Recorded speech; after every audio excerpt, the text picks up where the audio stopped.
Hello guys, कैसे हैं आप लोग। उम्मीद है आप लोग सभी अच्छे होंगे, नया साल मना रहे होंगे। आज 2026 का पहला दिन रिकॉर्डिंग करने जा रहा हूं। उम्मीद है आप सबको पसंद आएगा। आज का टॉपिक है how to read an equity research report. तो आप सभी लोगों का आपका यूट्यूब चैनल इक्विटी वर्स पे स्वागत है।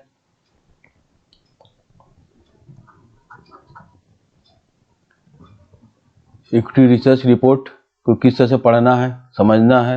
इन्वेस्टमेंट करने के पहले एक सभी इन्वेस्टर्स को ये जानना जरूरी है, या फिनेंशियल एनालिस्ट है उसको भी ये जानना जरूरी है इक्विटी रिसर्च रिपोर्ट किस तरह से पढ़ना चाहिए, किस तरह से उसका एनालिसिस करना चाहिए।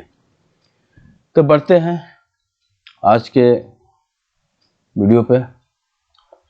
तो पहले जानना जरूरी है क्यों हम लोग को इक्विटी रिसर्च रिपोर्ट पढ़ना सीखना जरूरी है, क्या मैटर करता है। Why learning to read an equity research report matters, क्यों मैटर करता है ये, क्यों हम इक्विटी रिसर्च रिपोर्ट को पढ़ने का सीखने प्रयास करें। तो ये क्या है, इक्विटी रिसर्च रिपोर्ट क्या है। एक डॉक्टर का डायग्नोसिस है एक कंपनी के लिए। जैसे कोई पेशेंट के लिए डायग्नोस करते हैं रिपोर्ट का, कोई पेशेंट का रिपोर्ट है, उसका पैथोलॉजिकल रिपोर्ट है, एक्सरे रिपोर्ट है, जो भी है रिपोर्ट है, उसको डॉक्टर डायग्नोसिस करता है, उसको रिपोर्ट देख कर एनालिसिस करता है। उसी तरह से इक्विटी रिसर्च रिपोर्ट एक कंपनी के लिए उसी तरह से काम करता है, ये डायग्नोसिस से काम करता है। ये बहुत तरह के सवालों के जवाब देता है इन्वेस्टर्स के लिए, बहुत से इन्वेस्टर्स के लिए हो सकते हैं बहुत से सवाल, उन सभी को जवाब देने की कोशिश करता है ये। What is the company do, company क्या करती है। How strong is business model and मोट, इस बिजनेस कंपनी का जो बिजनेस मॉडल है, मोट है, वो कितना मजबूत है। मोट किसे कहते हैं, ये moat is a sustainable competitive advantage that allows a company to earn high profit for a long period for protecting it from competition. एक मोट क्या हुआ, मोट सस्टेनेबल लगातार सतत चलने कॉम्पिटिटिव एडवांटेज कंपनी को है बहुत से मायने में, जो अलाउ करते हैं कंपनी को कि हाई प्रॉफिट अर्न करे लंबे समय तक, लेकिन अपने जो भी कंप्यूटर है उससे अपने को बचा कर रखें। Are the financial healthy and improving, क्या कंपनी का फिनेंशियल है, स्ट्रॉन्ग है, हेल्दी है या इम्प्रूव कर रहा है। Is the stock worth buying at the current prices, क्या करंट प्राइस पर उस कंपनी के शेयर को खरीदना वर्थ होगा, वैल्यूबल होगा। और ये सब हम लोग सभी सवालों के जवाब इक्विटी रिसर्च रिपोर्ट से जान सकते हैं। If you can read an equity research report properly, you stop depending on tips and start making informed independent decisions. अगर प्रॉपरली पढ़ना सीख लिए, जान लिए इक्विटी रिसर्च रिपोर्ट एनालिसिस करना, तो तुम दूसरे को टिप्स पर डिपेंड करना छोड़ दोगे। आप सभी लोग छोड़ देंगे किसी का टिप्स, जो टिप्स रेस्टोरेंट में मिलते हैं, पान की दुकानें मिलते हैं, या दुकान होटलें मिलते हैं, जहाँ भी मिलते हो, ये सब करना छोड़ देंगे। तब क्या करेंगे, खुद अपना स्टार्ट करेंगे, अपने से अपने को आप सूचित करना और स्वतंत्र रूप से फैसला लेना कि ये इन्वेस्ट करना सही होगा कि नहीं होगा इस कंपनी में। इक्विटी रिसर्च एनालिसिस करने के बाद structure of equity research report, क्या स्ट्रक्चर रिपोर्ट है, स्ट्रक्चर है इक्विटी रिसर्च रिपोर्ट का, एक बहुत बड़ी तस्वीर हम लोग देखना चाहेंगे। Most professional research reports follow this flow, अधिकतर प्रोफेशनल रिसर्च रिपोर्ट जो है ना, उसका फ्लो इस तरह से होता है। स्टोरी होती है, नंबर्स होते हैं, वैल्यूएशन होता है, रिकमेंडेशन होता है, फिर रिस्क बताया जाता है अंत में। तो हम लोग इसे सेक्शन बाय सेक्शन ब्रेक करेंगे, देखेंगे, रियल लाइफ में लॉजिक एग्जाम्पल के साथ समझने का प्रयास करेंगे, लॉजिक के साथ और एग्जाम्पल के स्टडी के साथ भी कि ये वास्तव में है क्या। तो पहले रहता है इक्विटी रिसर्च रिपोर्ट में इन्वेस्टमेंट समरी। ये क्या है, ये एक इंटायर रिपोर्ट का स्नैपशॉट है।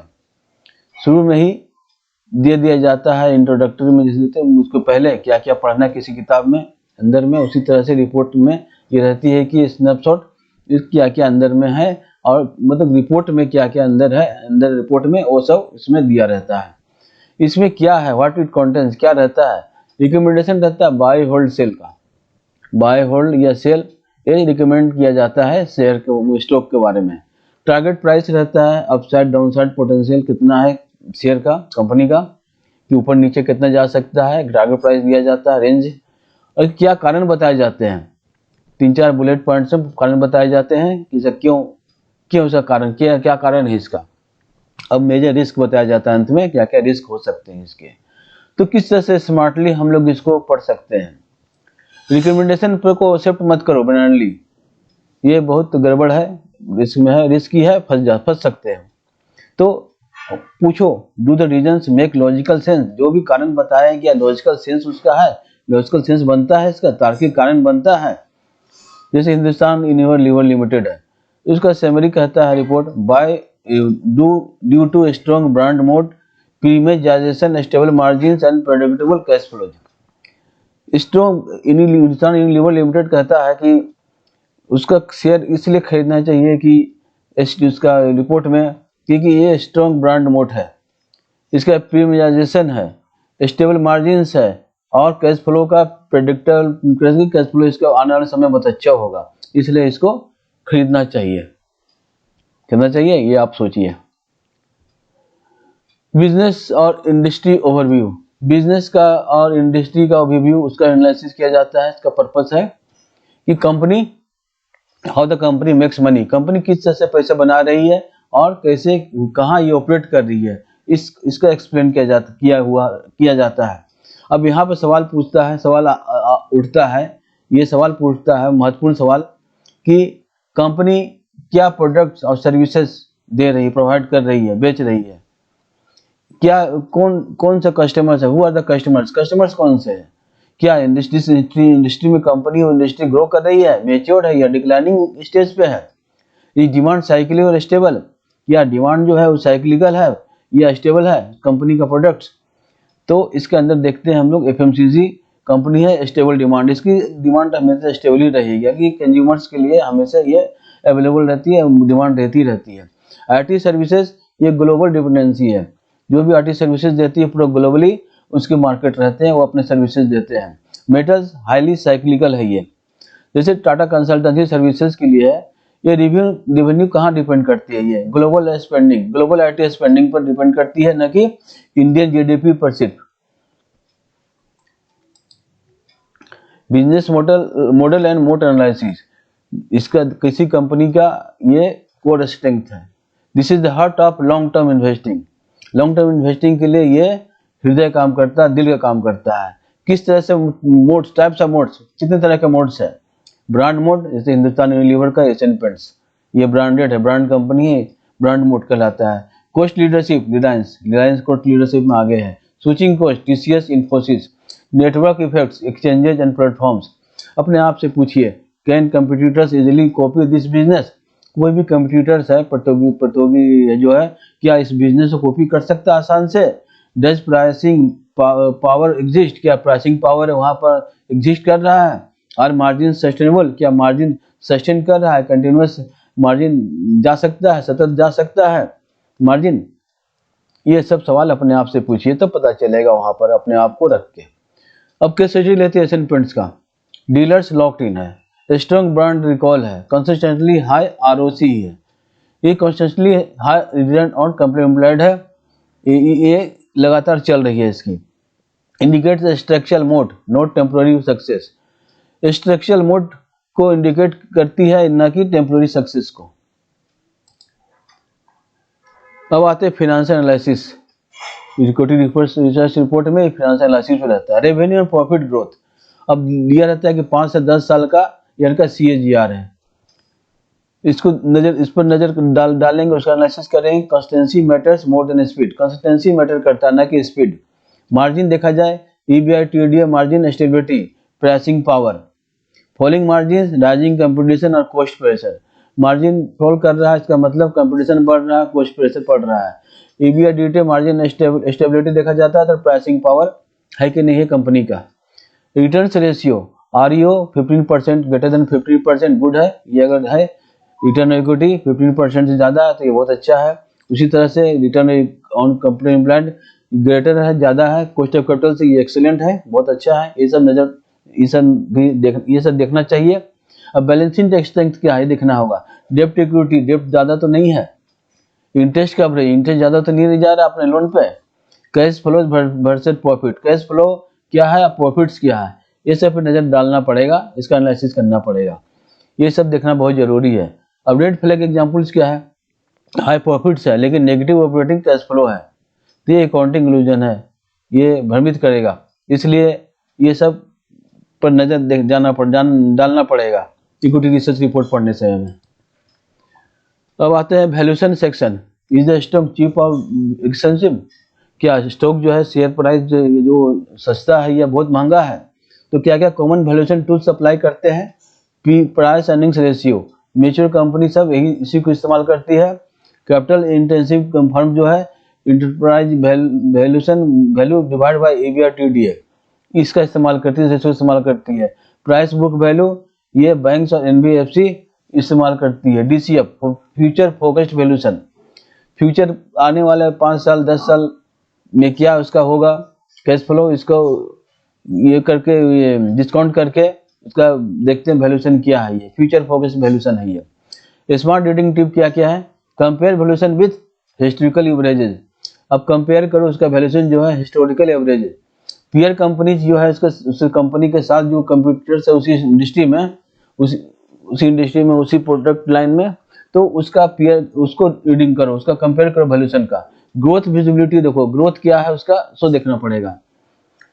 अगर इक्विटी इनसाइड में देखते हैं कोई स्टॉक अगर उसका प्राइस अर्निंग 50 है, ये बहुत महंगा नहीं है लेकिन इसका अर्निंग्स ग्रो 25% CAGR है सस्टेनेबली, ये देखना जरूरी है।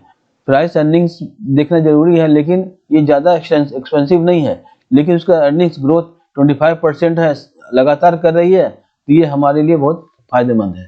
ये हम लोग हमारे लिए हमारे पक्ष में जाएगा। अब आते हैं नया नेक्स्ट क्या रहता है इक्विटी रिसर्च रिपोर्ट में, target price and assumptions. Target price assumption depend करता है, ग्रोथ रेट क्या है, मार्जिन एक्सपेंशन क्या है, टर्मिनल मल्टीपल क्या है, ये सब पर डिपेंड करता है एजम्पशन जैसा टारगेट प्राइस निकालने के लिए। अब क्रिटिकली पूछो, आर ग्रोथ एजम्पशंस रियलिस्टिक, जो भी ग्रोथ एजम्पशन है क्या रियलिस्टिक है, ये सब एनालिसिस करना पड़ेगा, डीप एनालिसिस करना पड़ेगा overall. Is margin improvement backed by logic, क्या मार्जिन इंप्रूवमेंट हो रहा है, क्या लॉजिकली सही है। इज वैल्यूएशन कंजर्वेटिव अग्रेसिव, क्या वैल्यूएशन जो हो रहा है वो कंजर्वेटिव है या अग्रेसिव है। Analyst differ not because numbers differ but because assumptions differ, analyst जो है वो इसलिए number differ analyst differ not because number differ करते हैं इसलिए नहीं डिफर करते एनालिस्ट, बल्कि अजम्पशन डिफर करता है। जो अजम्पशन जो है ना ये सब एनालिस्ट अलग अलग यूज करते हैं, ग्रोथ किसी और का है, कॉस्ट ऑफ कैपिटल कुछ और जम करते हैं, मार्जिन एक्सपेंशन और अलग करते हैं, टर्मिनल मल्टीपल है, टर्मिनल वैल्यू वो निकालते हैं, वो अलग निकालते, अलग सबका अजम्पशन अलग अलग होता है, इसलिए ये वैल्यूएशन सबका अलग अलग हो जाता है, इसलिए इन्वेस्टर्स कंफ्यूज हो जाते हैं। अब लास्ट में दिया रहता है risk section, most ignored most important, ये अधिकतर इग्नोर किया जाता है लोग इन्वेस्टर के द्वारा, लेकिन बहुत ही महत्वपूर्ण है।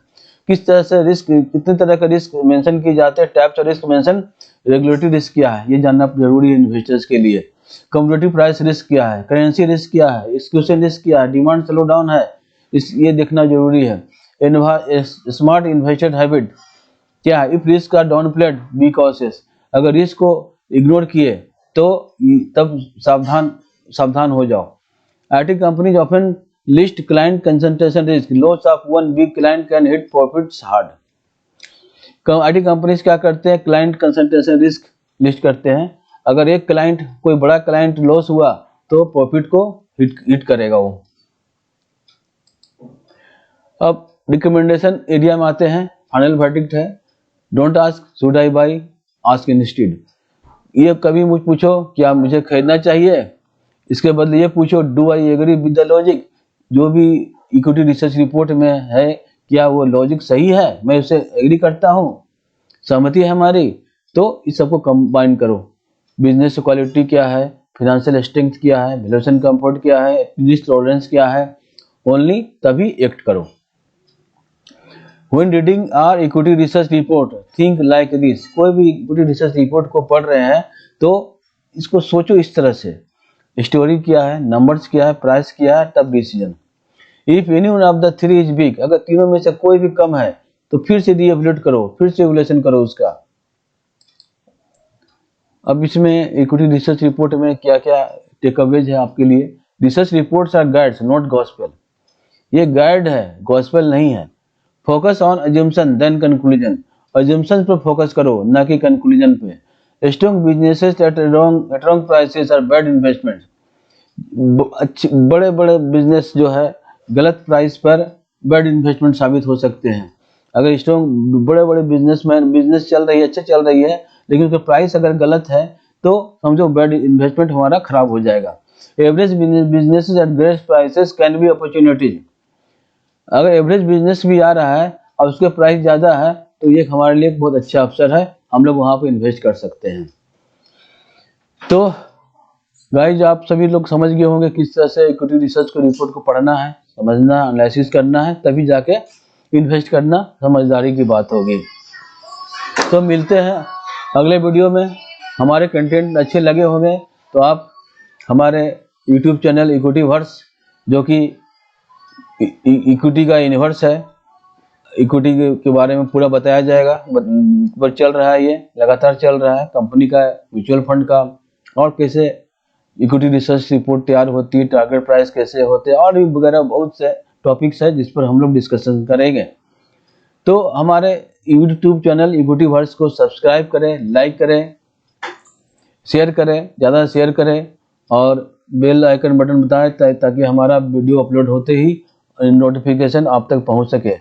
तो गाइज मिलते हैं, कैसे लगे हमारे वीडियो कमेंट करें कमेंट बॉक्स में, ताकि आपका वीडियो आपको अधिक से अधिक अच्छी अच्छी जानकारी आपको और दे सके आप वीडियो के माध्यम से।